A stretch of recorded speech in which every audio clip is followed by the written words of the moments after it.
ठीक है। वहां तक हम लोग पढ़ चुके थे, आगे देखते हैं। कहते आई was not born with a hunger, I was not born with a hunger to be free. I was born free, free in every way that I could know.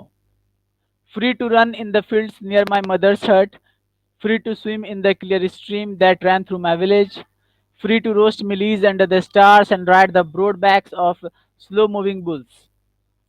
वो कहते हैं कि मेरा जो जन्म हुआ था, ठीक, I was not born with hunger to be free, मेरा जो जन्म हुआ था, मेरे जन्म के साथ मुझे आज़ादी की भूख नहीं थी। आई वॉज बॉर्न फ्री, मैं आज़ाद पैदा हुआ था।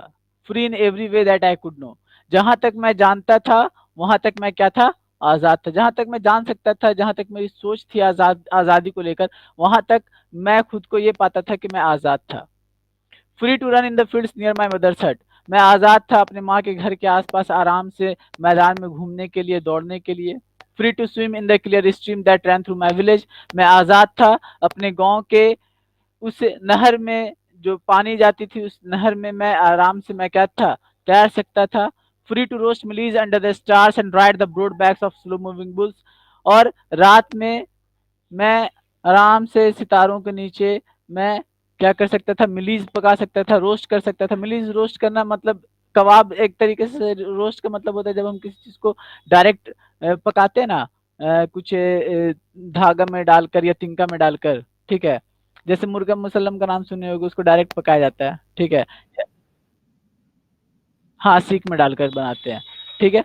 तो उसी को वैसे बनाने को हम लोग रोस्ट कहते हैं। डायरेक्ट आग में क्या कहते हैं ना, हम डायरेक्ट चिकन वगैरह को पकाते हैं, या फिर फ्रूट्स वगैरह को भी पकाते हैं। फ्रूट्स नहीं, वेजिटेबल्स को पकाते हैं जनरली उसको। हाँ, भुट्टा को भी रोस्ट करते हैं, ठीक है, वो भी रोस्ट में आता है। तो वो कहते हैं कि free to roast mealies under the stars and ride the broad backs of the slow moving bulls, और मैं आजाद था आराम से किसी भी बुल्स, जो भी स्लो मूविंग बुल्स है उसके पीछे आराम से बैठ के मैं राइड कर सकता था। जहां तक मेरी सोच थी बचपन में, वहां तक मैं क्या था, आजाद था। वो इस बात को कहते हैं। फिर आगे कहते हैं as long as I obeyed my fathers and abided by the customs of my tribe, I was not troubled by the laws of man और गॉड। वो कहते हैं मैं आजाद था, तब तक आजाद था जब तक मैं अपने पिता के आज्ञाओं का पालन करता था, जब तक मैं अपने पिता की बातों को मानता था, पिता की आज्ञा का अनुपालन करता था। अबाइड और ओबे बोथ आर द साइनो, ठीक है, याद रखोगे। दीज आर द साइनो। हम देखो साइनो सिनोनिम्स पर ज्यादा जोर डालते हैं क्योंकि दीज आर वेरी इंपॉर्टेंट। अभी के लिए भी इंपॉर्टेंट है, फ्यूचर के लिए भी इंपॉर्टेंट है। I obeyed I I obeyed my father and abided by the customs of my tribe. मैं जब अपने ट्राइब्स के जो कस्टम्स, मेरा जो कबीला था, ट्राइब बोलते हैं कबीला को। जैसे हम लोग यहाँ पर क्या ना, इंडिया में हम लोग कास्ट में बटे हुए हैं, ठीक है। लेकिन अफ्रीका वगैरह में या ईस्टर्न ईस्ट एशिया में अगर हम लोग चले जाएं, ठीक है, या फिर हम लोग अफ्रीकन कॉन्टिनेंट में चले जाएं, या फिर इजिप्ट की बात करते हैं, तो वो सब जगहों पर क्या ना, लोग ट्राइब्स में बैठे हुए हैं, वहाँ पर कबीला चलता है, ठीक है। तो इंडिया में भी ट्राइब है, जो अगर हम लोग आदिवासी के इलाके में चले जाएं तो वहाँ पर भी ट्राइब चलता है। लेकिन वहाँ पर क्या है ना, वहाँ पर कास्ट का सिस्टम नहीं, वहाँ पर डायरेक्ट ट्राइब का ही सिस्टम, लोग ट्राइब्स को ही फॉलो करते हैं, वो सीधा कबीला कहते हैं। तो ट्राइब्स जो था, वो कहते हैं कि मेरा जो ट्राइब्स जो था, मेरे ट्राइब का जो कस्टम्स था, कस्टम, हर देखो हर ट्राइब का अपना अपना एक कस्टम होता है। कस्टम का मतलब रीति रिवाज, ठीक। तो उनके ट्राइब्स का जो कस्टम्स था, जब तक वो अपने ट्राइब्स के कस्टम्स को का अनुपालन कर रहे थे, तब तक उनके साथ कोई प्रॉब्लम नहीं था, वो आजाद थे। वो कहते हैं I was not troubled by the laws of man और गॉड। वो कहते हैं मुझे किसी भी इंसान के बनाए गए कानून से, ठीक है, या इंसान के बनाए गए कानून से, या फिर मुझे सरकार के बनाए गए या भगवान के बनाए गए किसी भी कानून से मुझे कोई परेशानी नहीं थी। वो आजाद थे, हर तरीके से आजाद थे। जहां तक उनकी सोच थी वहां तक वो क्या थे, बचपन में आजाद थे। बचपन में आदमी का माइंड जो होता है वो एक सीमित दायरे तक होता है, उसको आजादी खेलने के तक ही चाहिए होती है। तो उन सब चीजों के लिए वो क्या थे, आजाद थे। इस पैराग्राफ में इतना बताया गया, ठीक है। वो आगे लिखते हैं, it was not it was only when I began to learn that my boyhood freedom was an illusion. Illusion का मतलब होता है भ्रम, ठीक है। इल्यूजन का मतलब होता है भ्रम। हमको लग रहा है देखने में सामने में भूत है, ठीक है, लेकिन सामने में भूत होता नहीं है, ठीक। That is the illusion. तो वो कहते हैं I was not only when I began to learn that my boyhood freedom was an illusion. वो कहते हैं कि ये तब शुरू हुआ जब मुझे ये आभास होना महसूस हुआ, जब मुझे ये मैंने ये सीखा कि जो मेरा जो बॉयहुड फ्रीडम था, जो जब मैं छोटा था और उस समय की जो मेरी आज़ादी थी वो क्या थी, बस मेरा भ्रम था, मेरा इल्यूजन था।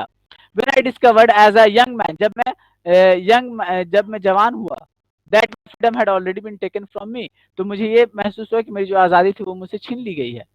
That I began to hunger for it, और तब तब से मुझे आज़ादी की भूख लग गई। मतलब छोटा था तो मुझे आज़ादी की भूख नहीं थी, लेकिन जैसे ही मैं यंग हुआ, जवान हुआ, तो मुझे आज़ादी की भूख हुई। At first as a student, सबसे पहले मैं एक स्टूडेंट के रूप में मुझे आज़ादी की भूख हुई। I wanted freedom only for my self, जब मैं स्टूडेंट था तो मैं सिर्फ और सिर्फ अपने आज़ादी के बारे में सोचता था।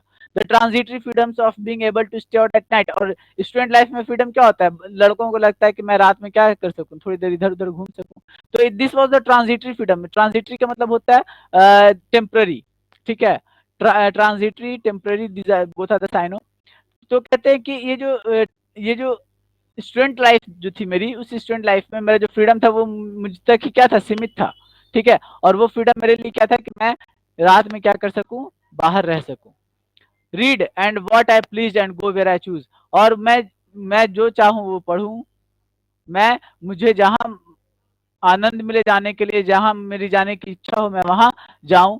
ये मेरी क्या थी, आजादी की इच्छा थी, जब मैं क्या था, स्टूडेंट था।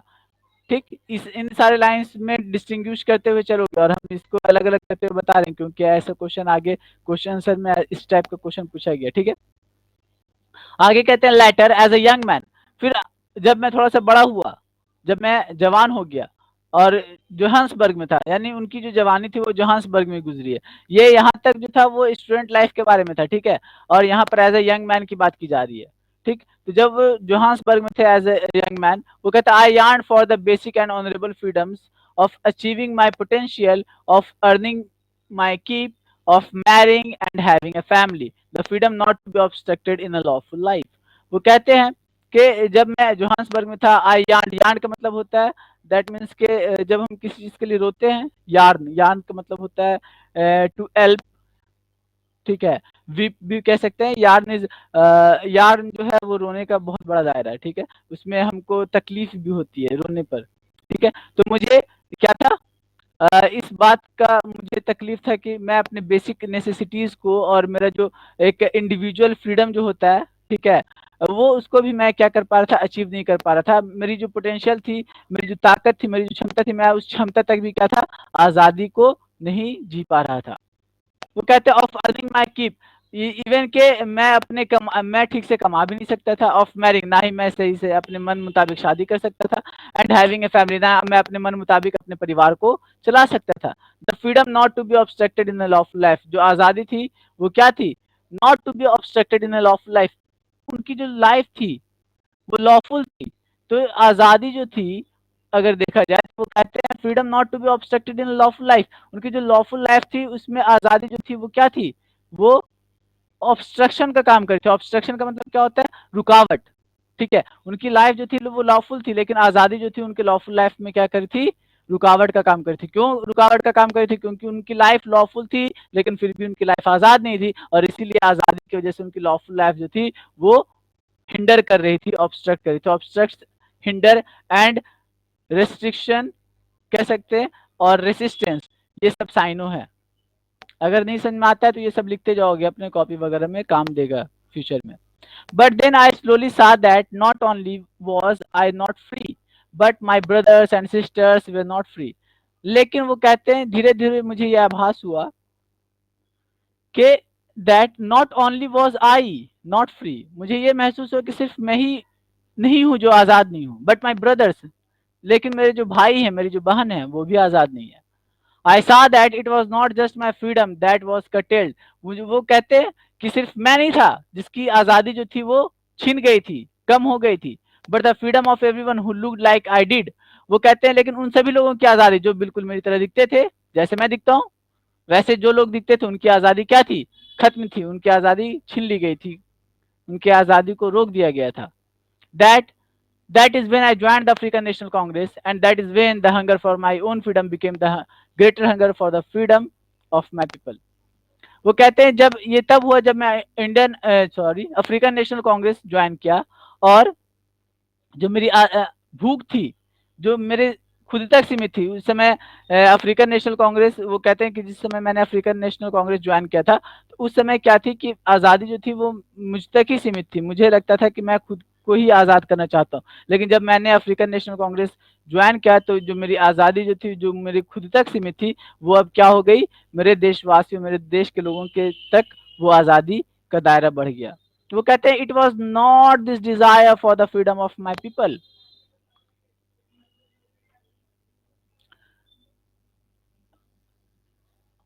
it was it was this desire for the freedom of my people to live their lives with dignity and self-respect that animated my life, that transformed a frightened young man into a bold one, that drove a law-abiding attorney to become a criminal, that turned a family-loving husband into a man without a home, that forced a life-loving man to live like a monk. I am not more virtuous or self-sacrificing than the next man, but I found that I could not even enjoy the poor and limited freedoms I was allowed when I knew my people were not free. These are very powerful lines. वो कहते हैं कि ये जो मेरे अंदर की जो इच्छा थी, जो डिजायर थी, ठीक है, लोगों, अपने लोगों की आजादी की, वो क्या थी, वो कहते to live their lives with dignity and self respect that animated my life.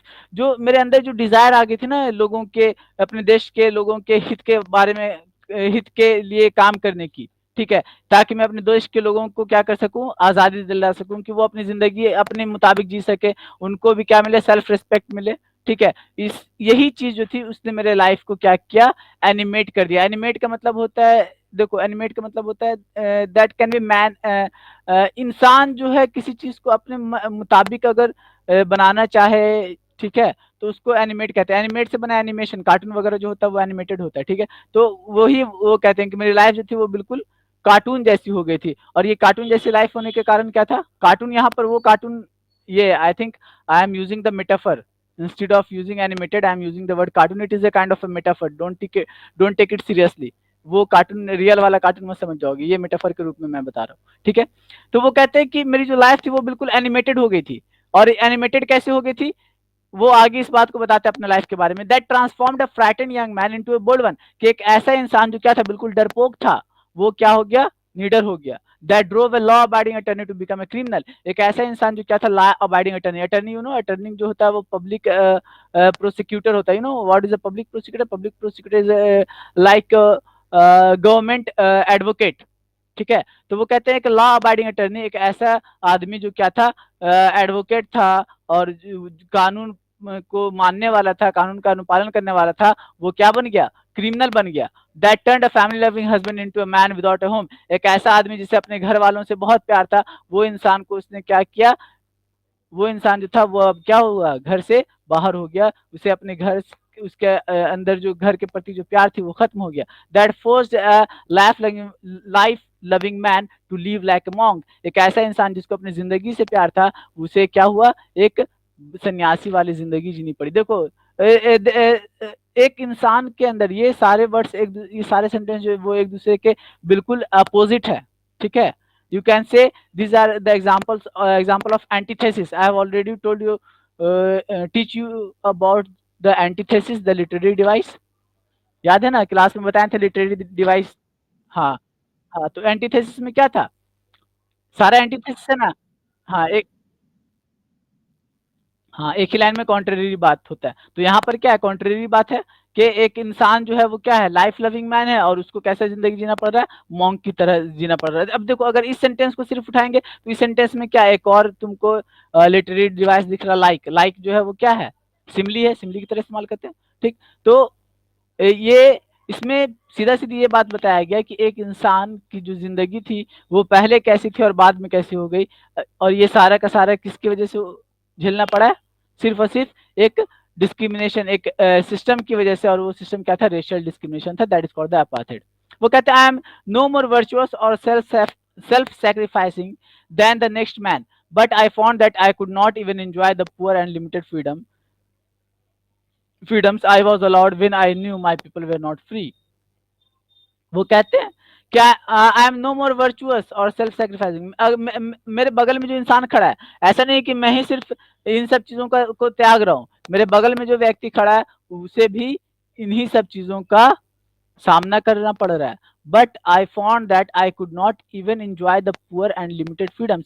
लेकिन मुझे तब और ज्यादा आभास हुआ कि मैं ये जो लिमिटेड फ्रीडम है इसको भी मैं एंजॉय नहीं कर सकता हूँ, जब मुझे ये पता चला कि मेरे लोग आजाद नहीं, क्योंकि ये क्या थे, एक लॉ एक अटर्नी थे, तो अटर्नी है तो जाहिर सी बात है कुछ ना कुछ इनके पास एक्स्ट्रा कुछ आजादी दी गई होगी, कुछ प्रिविलेज मिला होगा गवर्नमेंट की तरफ से, लेकिन वो उस प्रिविलेज को भी क्या थे, मानना नहीं चाहते थे। वो कहते हैं फ्रीडम इज इनडिविजिबल, आजादी जो है इसको डिवाइड नहीं किया जा सकता है। ठीक है, वो यहाँ पर यहाँ से लेकर लास्ट लाइन तक पूरा का पूरा फ्रीडम के बारे में बताया गया। और ये जो पूरा लास्ट पैराग्राफ है ना, ये पूरा का पूरा पैराग्राफ जो वो बिल्कुल पावरफुल है, पूरा का पूरा फिलोसफिकल बात कहा गया। बहुत ऐसे ऐसे सेंटेंसेस का फॉर्मेशन जो होता है ना बहुत कम आता है, जब तक आदमी क्या होता है ना, याद करो कल के क्लास में मैंने बताया था कि मतलब क्या होता है, जैसे ब्राम फिशर्स का नाम आया था, तो वहां पर नेल्सन मंडेला ने क्या कहा था कि ऐसे लोग तभी पैदा होते हैं जब उनके जैसा क्या करना पड़ता है, दमन कारी जिंदगी जीना पड़ता है। उनकी जैसे जब तक तुम खुद को दबे हुए नहीं पाओगे तब तक तुम्हारे अंदर वो फीलिंग्स नहीं आएगी, वो आइडिया नहीं आएगी। तो सेम चीज है कि नेल्सन मंडेला ने जो भी सारे वर्ड्स लिखे, जो भी सारे सेंटेंसेस का फॉर्मेशन किया, ये सारे सेंटेंसेस तभी निकल कर आएंगे जब तक कोई इंसान उस चीज को सामने से देख ना ले, एक्सपीरियंस ना कर ले। देखने की बात नहीं है, एक्सपीरियंस, एक्सपीरियंस विद फीलिंग्स की बात हो रही है यहाँ पर। ठीक है, तो वही बात करते हैं, फ्रीडम इज इनडिविजिबल, आजादी को हम लोग बांट नहीं सकते हैं। This is very true in nature. हम ये नहीं बोल सकते तुमको 2% आजादी देते, तुमको 5% आजादी देते हैं। आजादी का मतलब है आजादी। ठीक है, जिसको हम क्या कर सकते हैं कि अपने तरीके से जी सकते हैं। और इसका मतलब ये नहीं कि आजादी का मतलब ये है कि हम आजाद हैं तो हम दूसरों को मार दें। इस बात को भी नेल्सन मंडेला ने इसी पैराग्राफ में कहा है। वो कहते हैं the chain on any one of my people were the chain on all of them. वो कहते हैं कि अगर किसी एक इंसान को जंजीर से बांध दिया जाए या फिर पूरे लोगों को जंजीर से बांध दिया जाए, ठीक है, अगर किसी भी एक व्यक्ति की आजादी को छीन लिया जाए तो इसका मतलब यह है कि सारे लोगों की आजादी को छीन ली गई है। ऐसा नहीं है कि एक की आजादी छीनी है तो सब लोग आजाद है, ऐसा नहीं। अगर एक की आजादी छीनी है तो सारे लोग क्या है, उनकी आजादी खत्म हो चुकी है, यानी सबके ऊपर क्या है, चेन बांध दिया गया है। The chain on all of my people were the chain on me. वो कहते हैं कि अगर सारे लोगों को जंजीर से बांध दिया गया, सारे लोगों की आजादी खत्म हो गई है, तो मैं भी क्या हूं, आजाद नहीं हूं। सीधा बात है, अगर मुझे लगता है कि मैं आजाद हूं तो, और सामने वाला क्या है, उसे बांध दिया गया है, उसे आजादी नहीं दी गई है, तो इसका मतलब ये है कि मैं भी आजाद नहीं हूँ। क्योंकि जब जितनी बार मैं उसे देखूंगा तब तक मुझे क्या होगी, तकलीफ महसूस होगी। ठीक है, और जितनी बार मुझे तकलीफ महसूस होगी इसका मतलब क्या है कि मैं आजाद नहीं हूँ। आजाद होने का मतलब क्या है, that means I can feel the passion of my life, I can feel the environment.